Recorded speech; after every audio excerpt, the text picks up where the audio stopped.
4 چیزی که تو زندگیت نمیذاره زمین بخوری. اولیش ملکه. اگر یه خونه، یه زمین، یه مغازه یا حتی یه ساختمون نیمه کاره داشته باشی، اگر زمین خوردی راحت دستتو میذاری رو خاک و بلند میشی.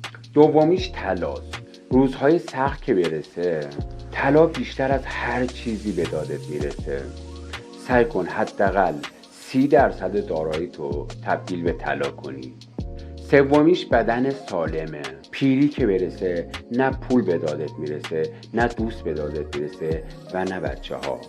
تنها چیزی که کمکت میکنه سلامتی و رو پای خودت بودنه.